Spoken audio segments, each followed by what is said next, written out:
it's on, it's on. Okay, guys, we're fixing to pray, and please take a seat. I'm just going to keep talking until you do. We'll embarrass some of you. They've asked me to say those at the table to please come sit down also. So if you're standing up, if you'll please come take a seat right now. If you're standing up, if you'll please come take a seat right now. We have a lot of Aggies here. They're having a hard time with these instructions.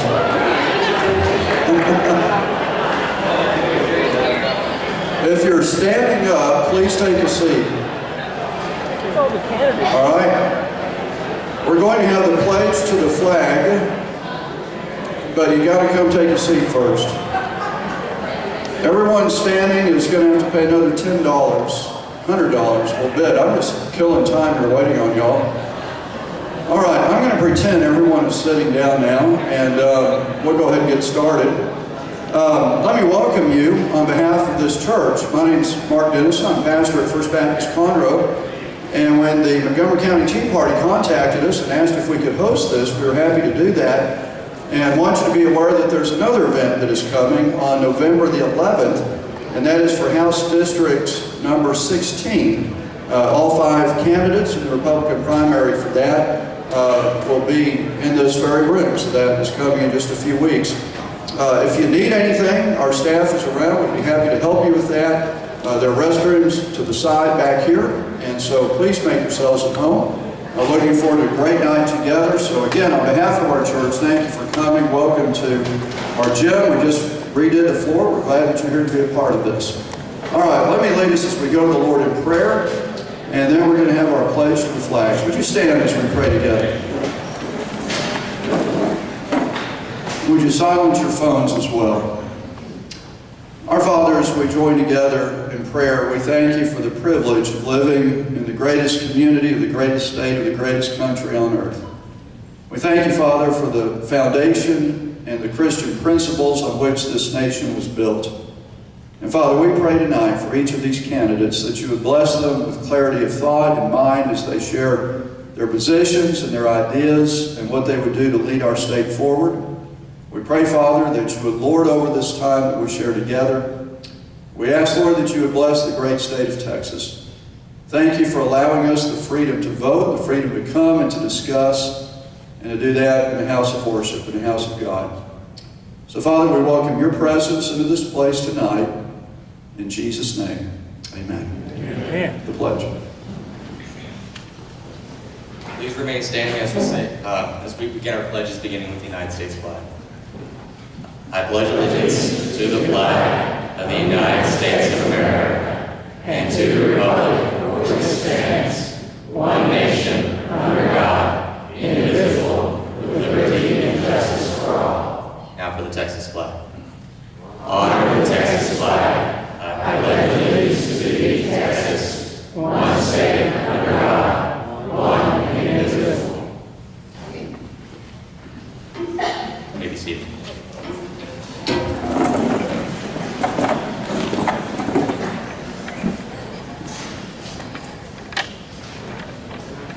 Please rise again as our national anthem will be sung by Carol Register.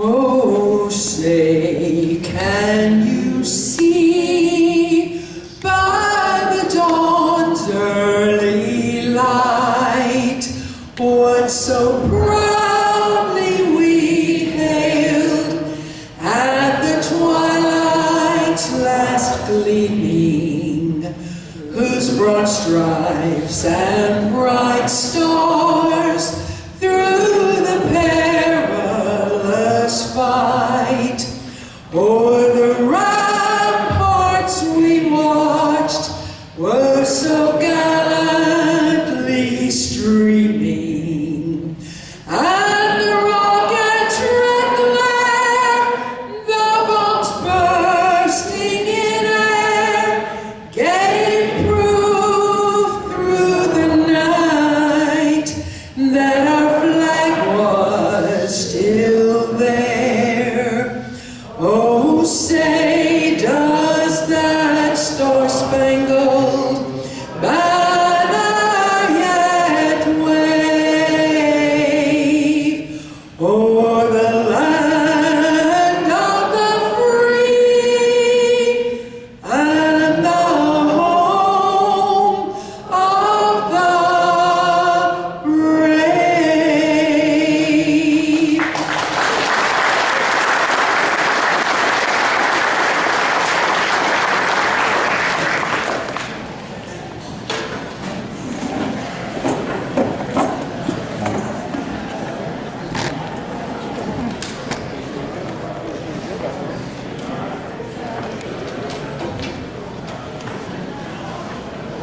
Well, on behalf of the Montgomery County Republican Party and the Montgomery County Tea Party, we want to thank all of you for being here tonight. There may be some people that say, well, what are they doing together? Well, in Montgomery County, we do things different. We believe in working together, and I am proud to say that we're going to be working a lot more with Pat Tibbs and the Montgomery County Tea Party.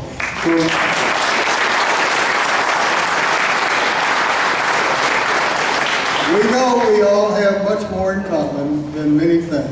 So Pat, thank you for all your work. Thank you, Dr. Wally, and thank you for the Republican Party and Melinda and the whole group for helping us to advertise this and to work with us. Most counties don't do it this way, and I'm glad I live in Montgomery County. Before we go any further, I would like to recognize all of the candidates, or all of the elected officials we have now. They'll just stand at once. I know we have several. Thank you for coming to support us tonight.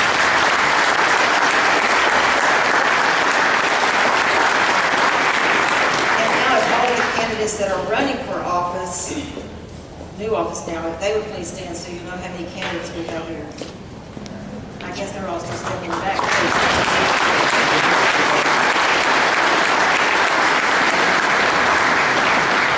I would like to thank all of the patrons who helped us by sponsoring advertisement, our billboard, our flyers, and all that sort of thing. We have a group that helped us put together that sign that you see blinking at you on the freeway.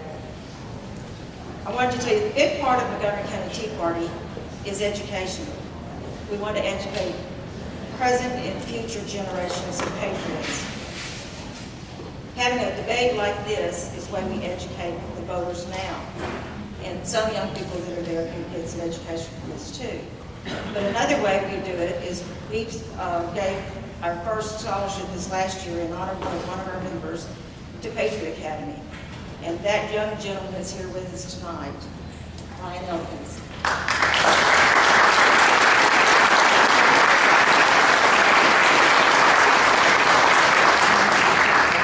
Thanks, Pat, for that kind introduction. I believe tonight and tomorrow night's debates are important to the future of Texas. Not only are they important for the future of our state, but it gives us voters the opportunity to decide who is the best candidate to lead our state. We need a leader with values who stands firm on what is morally right regardless of the consequences, and serves on what they campaigned on. Many of us here are not happy with what's going on the federal level, but we can avoid making those same mistakes here in this great state of Texas. We need a leader to preserve, protect, and defend those freedoms. As Texans, we love our families, we like our guns, and we enjoy our freedom. And we need our leaders to continue that. My generation wants to have the same freedoms that the previous generations have been able to have. Just as Ronald Reagan once said, freedom is never more than one generation from extinction. You see, we need patriots who worry about the next generation, not politicians who are worried about the next election.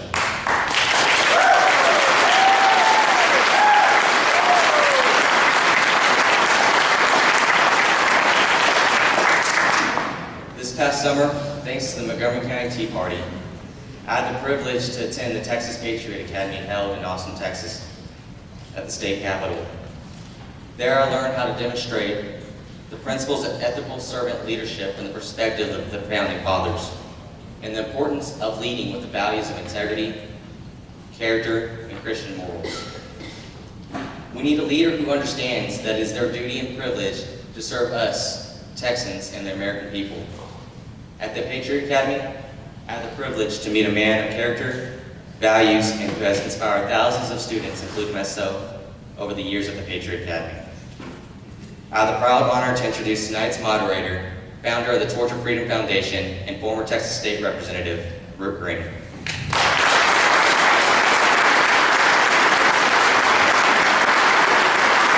right. Thank you, Ryan. I can't wait till we have about 15 or 20 Patriot Academy grads like him running for office. That's when it's going to be really good. I'm proud of you, man.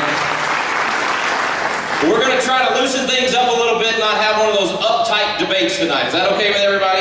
Is it okay to have a little fun while we're exercising our freedom? So just to make sure we understand the plumb line of the freedoms that we're looking for all of these candidates to protect, we're going to get a quick 2-minute introduction to what those founding principles are. Y'all welcome my son, Red Green. He's going to give us a little lesson. Come on, everybody.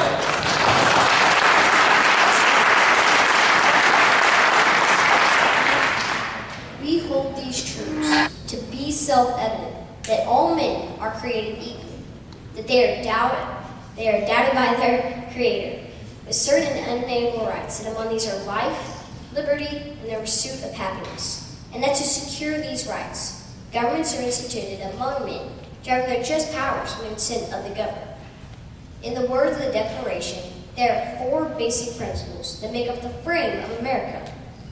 First, the founding fathers began with the basic idea that truth is real. It is obvious and it does not change. Second, they made it clear that God is the source of freedom. Like the Declaration says, our rights don't come from elected appointed officials, they come from God Almighty. Third, the just powers of government can only come from the consent of the governed. That's you and me. The word consent is used 3 times in the Declaration and 11 times in the Constitution. Obviously, the founding fathers didn't want the government's use of power without our consent. They wanted us to always remember that government's use of power without our consent is tyranny. Now the last part of the frame is the pursuit of happiness. This is the free enterprise system that made America the most successful nation in history. Thomas Jefferson once said, "A wise and frugal government that shall leave men free to regulate their own pursuit and industry improvement, and shall not take from the mouth of labor bread it has earned. This is the sum of good government." Now let's all do our part to preserve those 4 principles. Welcome back, my dad.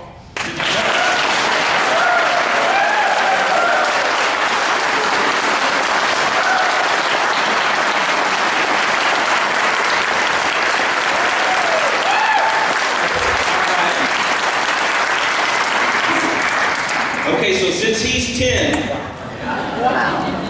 we're working on him. We don't want him to be one of those shy, poorly socialized homeschoolers we keep hearing about.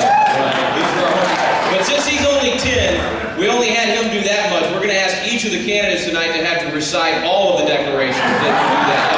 No gotchas. We're not going to do that. We'll just ask you to recite the Constitution. Okay. It's Ted Cruz in the house. He can do it. All right, listen, here's the rules real quick before we invite our first race up, and I'll see. This is really different for me. I just got to tell you, I'm used to being the one on the hot seat. This is really fun to actually put the other guys on the hot seat. So I'm going to have a little fun tonight. I hope you do as well, and I hope we learn a lot about these candidates. Most all of these candidates, we've supported them at some time in the past, and they've done a good job for Texas. So we've got some tough choices to make in this primary this year, and so we're real thankful for the chance to hear from all of them tonight. But let me tell you how it's going to work. As it's been laid out to me, we will ask questions of each of the candidates. I'm going to try to keep all the questions under 1 minute, or hopefully even shorter than that, and the candidates will have 2 minutes each to answer. They will also be given a rebuttal card. They'll get 4 rebuttal cards each, and they can throw down that rebuttal card at any time. If another candidate says something that they want to respond to, then they'll get 1 minute to use that rebuttal card. If they go over on their 2 minutes or on their 1 minute, then they burn a rebuttal card. So candidates, make sure you're watching the warning up here, otherwise we'll lose one of your rebuttal cards. These fellas right up front have got the cards, and y'all remind me now what the colors are. Let's see, so the candidates will all know. So the first one, you got 1 minute left when they hold up the pink card, 10 seconds on the yellow. Oh wait, what's green? Green is 30 seconds.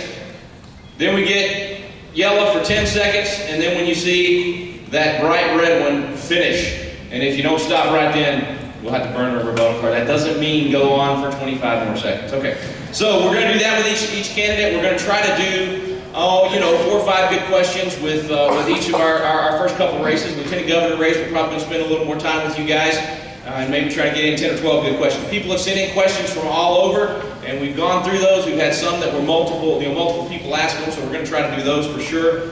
And I think that's it on the rules. 2 minutes to open, so each of the candidates, when you get up here, you'll get 2 minutes to introduce yourself to the audience, and then after all the questions are done and we close that particular race, you'll each get 2 minutes to give a closing. Sound good? Everybody ready? All right, we're going to start with Land Commissioner. Would you please welcome David Watts?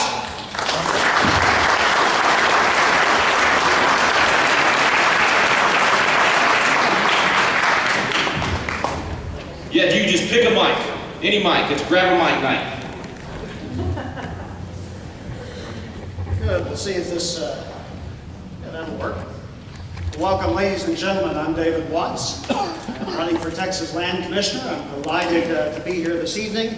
Appreciate your kind invitation to participate. You know, we've been traveling all over the state, meeting good folks from one end of the state to the other. And we hear consistent messages across the state. First of all, we hear we want an authentic conservative to continue the work of the General Land Office and the Texas Land Commission. We don't want another Bush in office. That's what people around the state tell me. From one end to the other, we've had enough of the Bush dynasty. That's my current opponent, George P. Bush, would represent the fourth generation of the Bush dynasty, the fifth Bush in office. We want new leadership, new ideas, and that's a consistent message we hear across the state. The second consistent message we hear is that we want, as conservatives, to be on offense. We're tired of being on defense. We want someone who will articulate and champion conservative values, who will really stand up for constitutional conservative values and will focus on articulating why those work for all Texans. And they are the right answers for all Texans. And third, one thing we hear, we have enough lawyers, we have enough established politicians in office. We want outside perspectives, business leadership skills, those who come from the outside who can truly lead toward a conservative perspective and can drive the work of the Land Office forward. So again, I'm David Watts, running for Texas Land Commissioner. Appreciate your presence this evening and your participation in this process.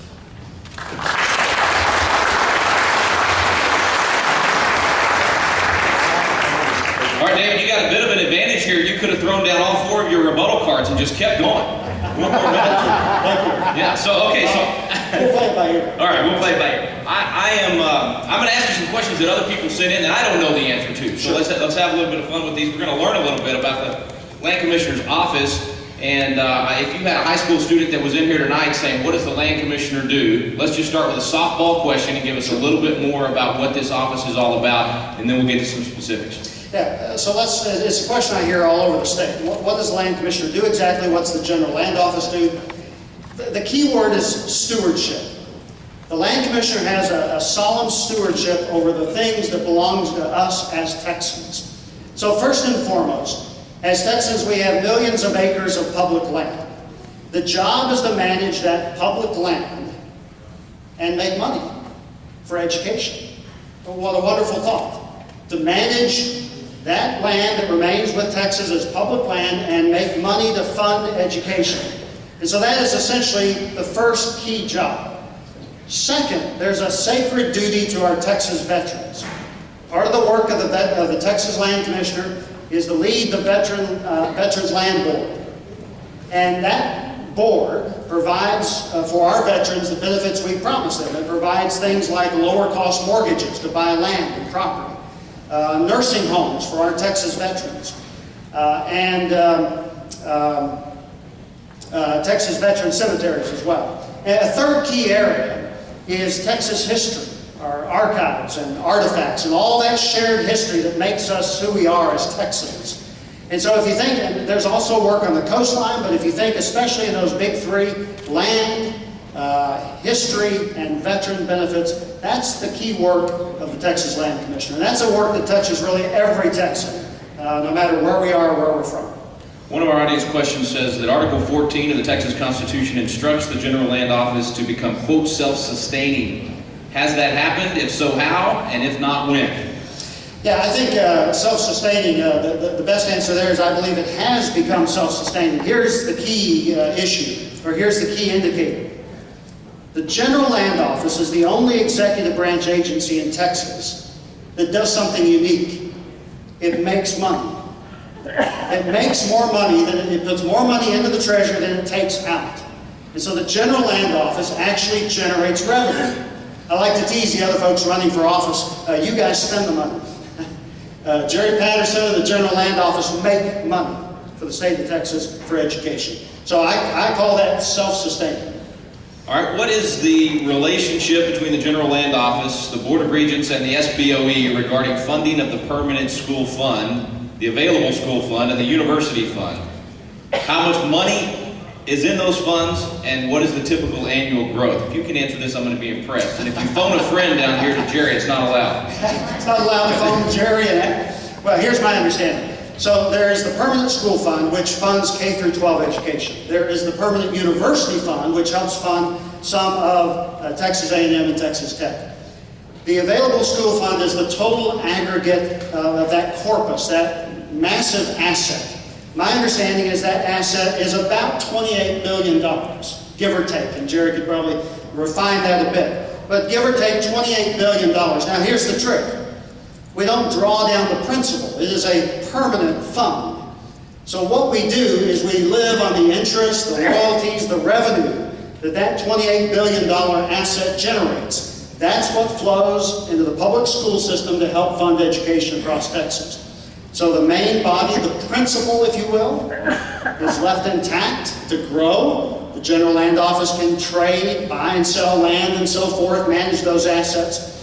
The job of the General Land Office is essentially, as it relates to education, is funding.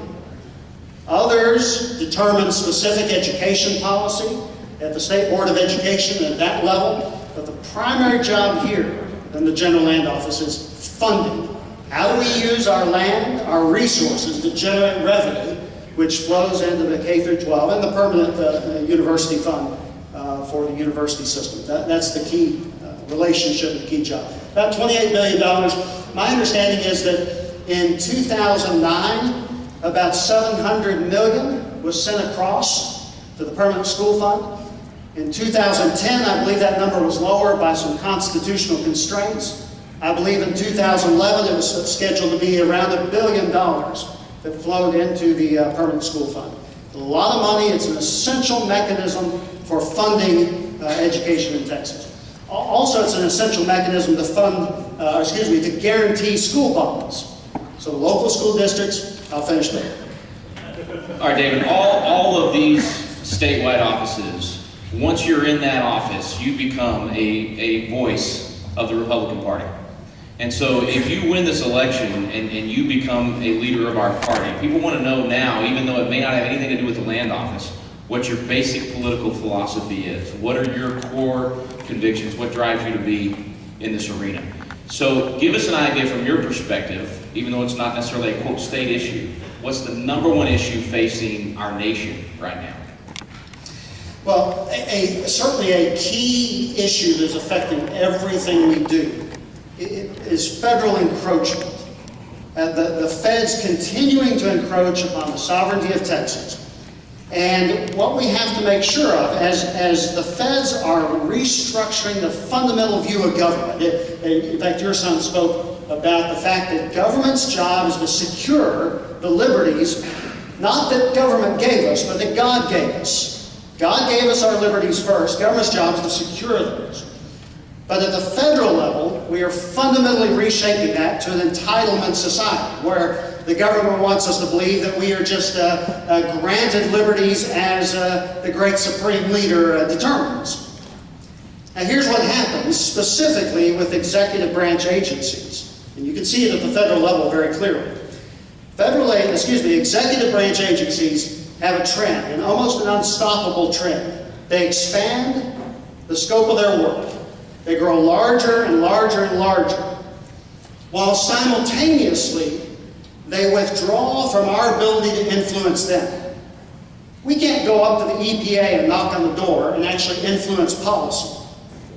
Now, that's the trend of executive branch agencies, and that's how government is being reshaped. What we have to make sure of in Texas is that that sort of thinking never gains ground with respect to our executive branch agencies. As it would relate to the General Land Office, we have to make absolutely sure we behave in a way that is strictly constitutional, strictly geared towards serving the people of the state and protecting the liberties that God gave them. And those are some key things that shape, that are challenges right now for us, really that reshaping of the role of government. Last question.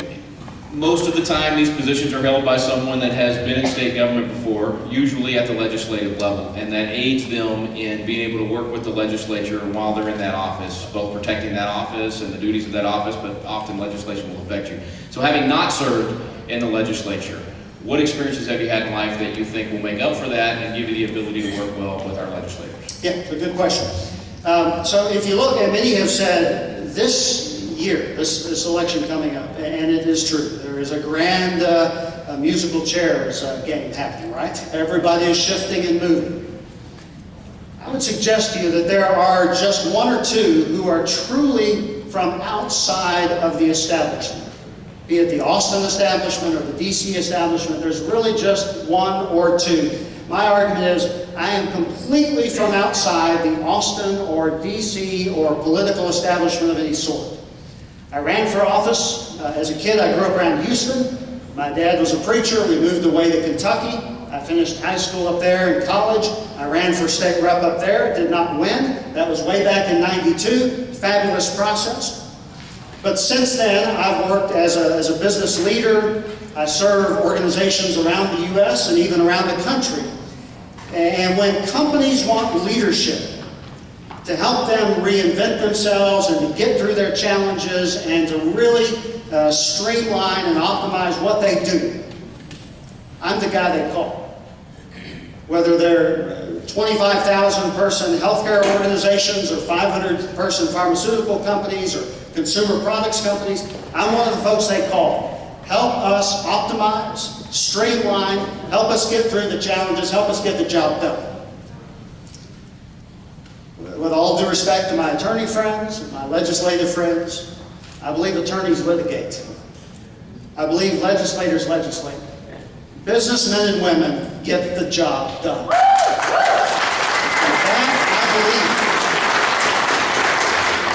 that I believe is a key difference. I know how to get the job done. And I'm not beholden to anybody in Austin or DC or anybody. I work for you, people of the state of Texas. All right, David, you get 2 minutes to close and rebut anything that any of your opponents tonight have said. Well, what shall I rebut? Well, let me point out, again, the challenge we face with government at all levels reshaping itself, thinking that we, the people, work for the government, when government is a body that is supposed to work for us and protect our rights. We must make sure that the work of the General Land Office continues to be driven from a very constitutional perspective. I'm not interested in using this office as a launching board for any political career. People ask, well, are you secretly trying to run for this and then go for that? No. I approach this like I do business. I've got one interest, and that is to do this job in an outstanding sort of way, to focus on the work of the General Land Office, to bring my skills and expertise to that work, and to make that agency work even better for the people of the state of Texas. That's my interest. That's my focus. This office is too important to leave to someone else just by virtue of their last name, or just by virtue of political connections. You know, political dynasties always fail America. But you look back in history, whether it be the Rockefellers or the Kennedys, and I suggest the same thing about the Bushes. While I appreciate so much that the Bush family has done, political dynasties eventually fail America. What we need is new leadership from the outside that has a constitutional focus from a business perspective to get the job done. I really appreciate your time and your consideration this evening. Thank you so much.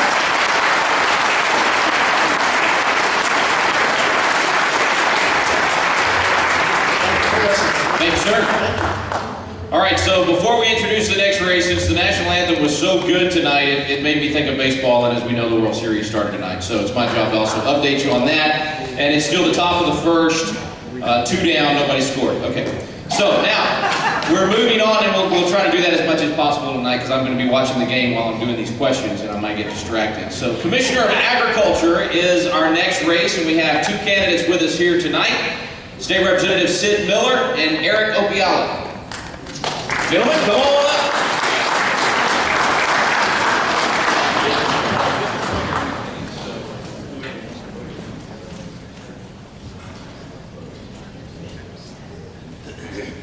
And we'll start with Representative Sid Miller.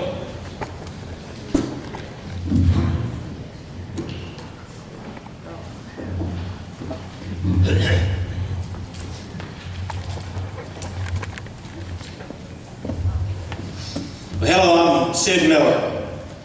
I'm pro-life, pro-gun, pro-God, pro-family, pro-military, pro-constitution, and I'm anti-Obama.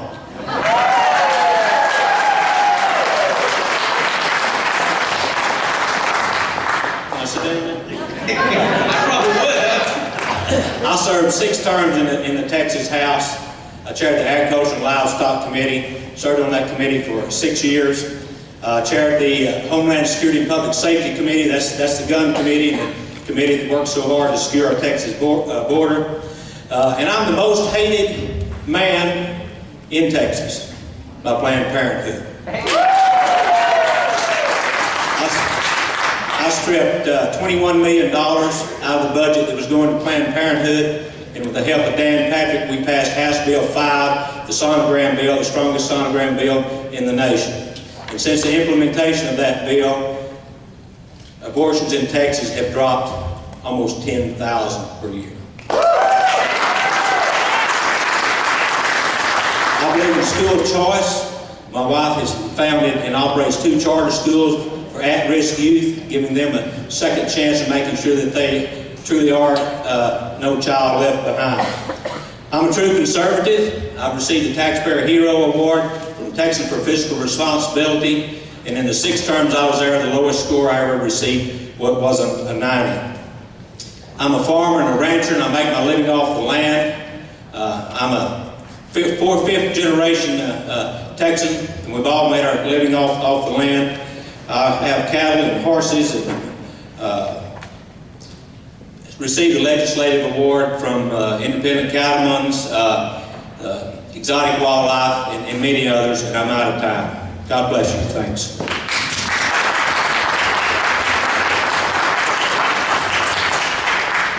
Thank you, Sid. I'm Eric Opiala, and I'm seeking to serve you as your next Texas Agriculture Commissioner. I had the honor of growing up on my family's ranching operation in South Texas. It's been in our family for 5 generations. And we started out with 124 acres, and over the last 60 years, we've grown it to 2,300 acres with hard work that my father, my mother, my sister and I put together. And I have the honor now of stewarding that land into the next generation, my son and daughter, just like 17,000 small family farming and ranching operations across this state. It's very important that our next Texas Agriculture Commissioner come from rural Texas, because this office represents rural Texas. It's also important that the next Texas Agriculture Commissioner come from agriculture, making sure that the office that's entrusted with ensuring that future generations are able to have the same experience I had growing up can continue to operate in the state. But it's also important that your next Texas Agriculture Commissioner have the experience to lead statewide on the issues that are very important, not only to agriculture, but also to our state as a whole. Over the last decade, I've led this state on the issue of water, and I think it's the most important issue impacting this state that our statewide elected officials have to work on to ensure not only do we have water for our urban areas, but also agriculture and the energy sector. Our next Agriculture Commissioner also has to respect private property rights and make sure that the federal government doesn't infringe on those private property rights. Starting over a decade ago, I've represented landowners on Endangered Species Act cases and ensuring that their water rights are protected. And I think it's important that we have a statewide elected official that combines that experience in both defending landowners and working on the substantive issues of this state, and not just legislating on them, but making sure that all of our rights are protected from ever-increasing and over-intrusive federal government. That's why I'm seeking to serve you as your next Texas Agriculture Commissioner. Thank you.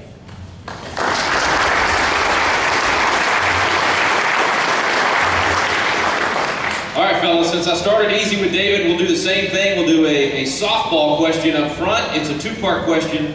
How would you describe to that same high schooler that walks in and wants to know what the Commissioner of Agriculture does, how would you describe what the job entails? And secondly, name us one specific thing you would do as Ag Commissioner that differs from our current Ag Commissioner. And we'll start with Eric. Sure. The Office of Texas Agriculture Commissioner is what the Agriculture Commissioner makes of this office. We've had some great leadership from prior Agriculture Commissioners, and we need to make sure not only to continue that leadership, but extend it. Just like I mentioned earlier in the issue of water. We have to make sure that we develop our water infrastructure in this state, and we have to make sure that we can continue to manage water at the local level, making sure that the federal government is not the office that encroaches upon our private property rights and our private property right in groundwater and the ability of our state to manage our streams and rivers. It's very important that our next Texas Agriculture Commissioner make water its #1 issue, because this is the #1 issue impacting the future growth of this state. And what would you do different than our current Ag Commissioner?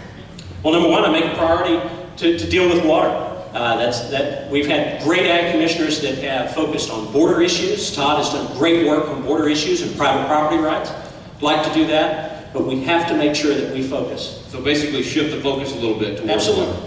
Okay, Sid? Having served as the Vice Chairman and Chairman of the Agriculture and Livestock Committee, we have direct oversight over the Texas Department of Agriculture and the Agriculture Commissioner himself. It's a wide range of duties in the Agriculture Department, from consumer protection with all the weights and measures, the gas pumps, any scales that are used for enterprise have to be checked and make sure that they're true and accurate. You oversee all the pest control in the state of Texas, many other options. You do the young farmer programs, you market. You're the salesman for Texas Agriculture, which is a huge business, second largest business in the state of Texas. So it's quite large and quite encompassing. The largest part of the money that comes through the Texas Department of Agriculture is through the nutritional programs. And one of the first things I would do as Agriculture Commissioner, I would scrutinize those programs for any cost savings to the taxpayer. It seems like those nutritional programs just continue to grow and grow and grow. So we really need to scrutinize that. I believe there's some savings to the taxpayer's dollar in that area. That actually leads us to our first question, our second question. Which of the multitude of public assistance entitlement nutritional programs, whether it's school lunch, school breakfast, school snacks, all of it, that fall under the jurisdiction of the Department of Agriculture, which one of those would you like to see an end to so that the obvious waste and abuse would stop?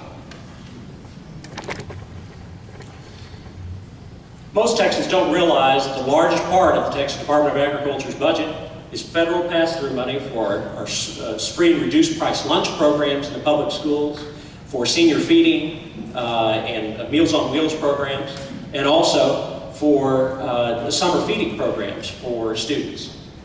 I believe that there are a lot of efficiencies, like Sid had mentioned, that can be had in how our local school districts administer those programs. We need to make sure that the federal money that is being stewarded through the Texas Department of Agriculture is appropriately used to administer those programs at the local level. At the same time, we have to make sure that local farmers and ranchers are able to contribute to those programs. It is very important that our next Texas Agriculture Commissioner look at each of those programs and make sure that those federal programs are being administered appropriately. Are there any of them that you would, as Commissioner of Agriculture, take on the responsibility to lobby Washington to get rid of, to no longer ask us to administer or even to spend money on at all? Well, to be honest, the Farm Bill, as you probably don't know, constitutes about 80% of the Farm Bill are these direct nutrition programs that don't relate directly to agriculture. I think it's important that our next Texas Agriculture Commissioner work to make sure that Washington refocuses the Farm Bill and these programs towards making sure that they support agriculture. It's not the proper role of government to engage in direct assistance to individuals. It's my fundamental belief that if we can We should be returning that to the local level and making sure that the federal government does not do that. Representative Bill. Again, as I've already stated, I would scrutinize the nutritional program, especially the school lunch program. You know, I am all for helping those that can't help themselves. But I'm not for giving handouts, I'm for giving a hand up to those that can't help themselves. There's a new proposal coming down from the USDA that if a school district can get 40% of their kids to sign up for a free lunch program, then the entire school qualifies. So now we have given a disincentive to school administrators to recruit and encourage these kids to sign up for free lunches when they don't qualify. That would be one of the first things that I would scrutinize real close to make sure that we don't put everybody on the free lunch program, 60% of them who don't qualify, in that program. We've got to stop the expansive government, big government entitlement somewhere. And I would be the watchdog for that. Okay,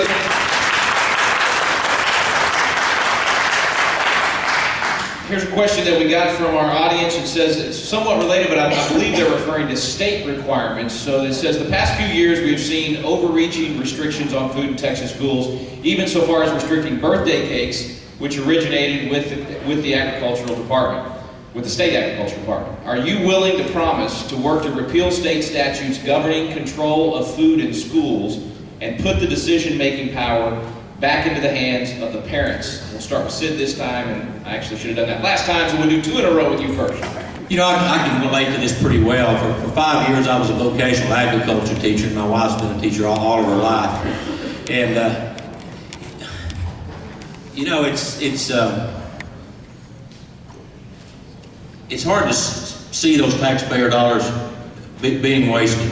We've just got to get a handle on it and stop the overspending and over these handouts that they're going to those that really need them. We have people they're extremely needy, and we need to watch out for those and take care of those. And others, they need to pull the wagon themselves. Eric? To directly answer your question, absolutely yes.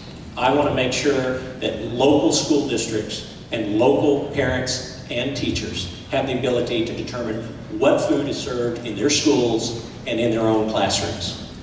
I experienced this with my own daughter, who started kindergarten last year, is in 1st grade. We couldn't have a birthday party at school for her, just like I had when I was growing up. And I think it's important that local school boards and parents and teachers have the right to make that decision. I think it's important that our next Texas Agriculture Commissioner work with the legislature to try and roll some of the over-regulation that comes from our state government back. And I will work every day as our next Texas Agriculture Commissioner to make sure that not only the federal government, but my own agency is not the culprit. You guys have both touched a little bit on your, yeah, go ahead. So we got our first rebuttal card. I got a rebuttal. You know, I mentioned I was an agriculture teacher. I also served on the school board. And one thing that really ticked me off with these unfunded mandates that came down from state and federal government. You know, we entrust the voters to put good people in office. And I am a strong proponent of local control. You know, having someone in Washington tell us what we can feed our kids down here is just too much government. We need to stop that and get our local control back to the school boards. Let them run the school. Let the superintendents and the school board make those decisions. If they make bad decisions, the community will kick them out of office and put someone in that will handle it the way they want it. No one is closer to those kids than the local people. Certainly not anybody from Washington. Thank you. You've both done a little bit of this, talked a little bit about your philosophy. Let's dive a little deeper into that. As I mentioned with David, you're going to be one of the top 7 statewide positions in Texas. Not only in this position will you manage roughly 600, I think Todd told me 660 employees, over $1 billion in this budget, but you too will be a leading voice and face of the Republican Party. You might even follow in Governor Perry's footsteps from this office someday to the governor's mansion. So our voters want to know your convictions as well and what your driving political philosophy is.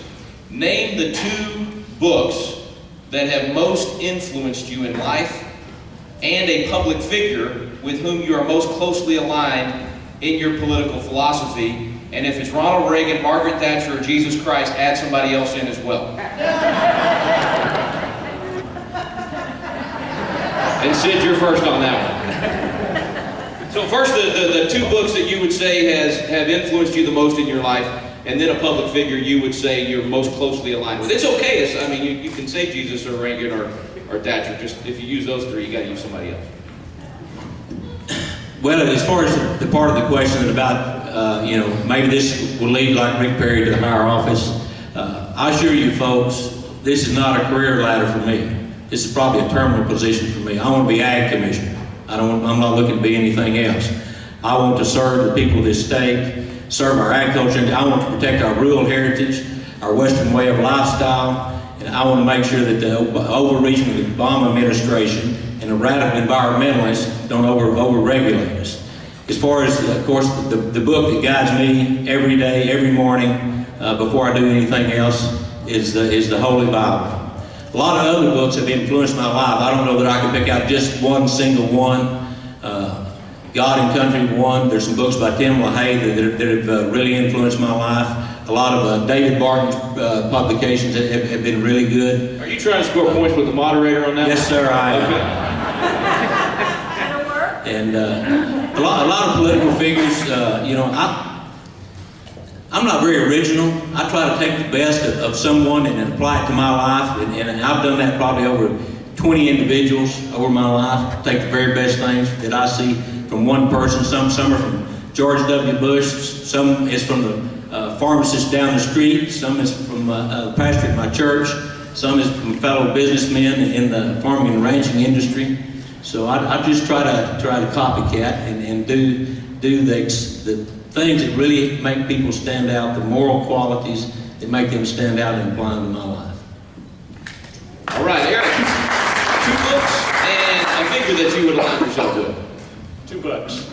Well, in my life, everything that I've done has been based on my belief in God.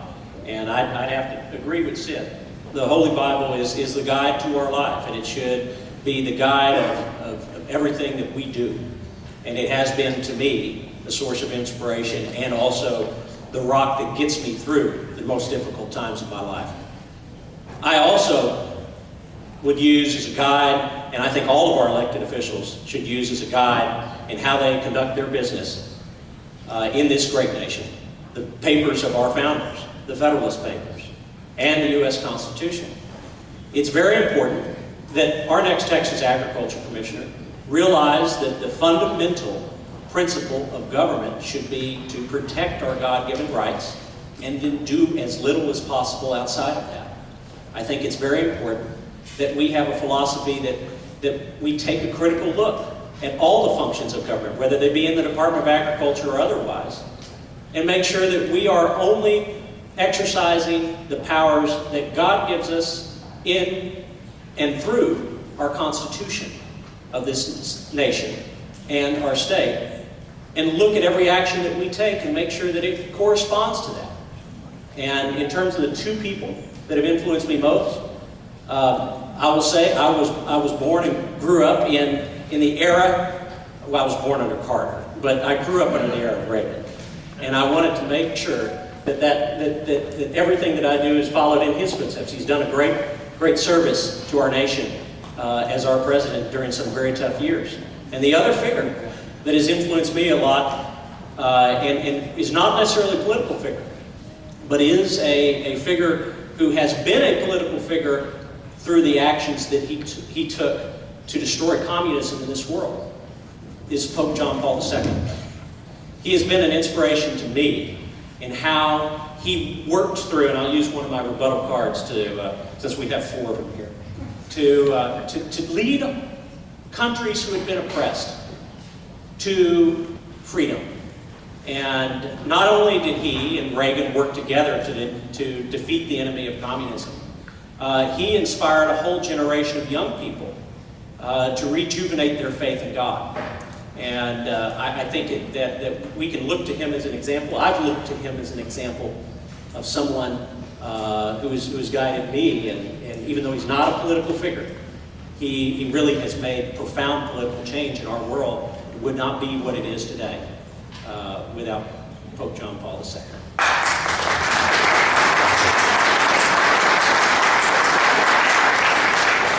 Okay, guys, everyone tries to sound conservative in Republican primaries. But all of us, including me, and even including Ronald Reagan himself, we've all got something in our record that just doesn't sound conservative because maybe people don't understand all the circumstances around it, or maybe we just messed up. I know from personal experience what it's like to have those less than stellar moments distorted by opponents to sound worse, or by the media to sound worse than they actually are. So I want to give you a chance to pick something yourself in your own record that you think opponents or the media may in this campaign point to and say, see, he's not a conservative, and use this opportunity right now to explain why it's really not as bad as what others might make it sound. And I think we did 2 to Sid, so I think we're back to you.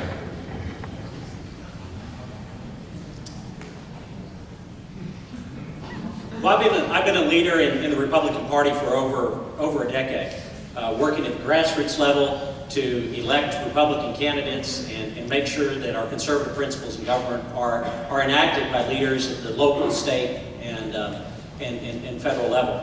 I've been a county chair. I've served on the state Republican Executive Committee. I ran the day-to-day operations of the Republican Party of Texas, and I've worked every day to implement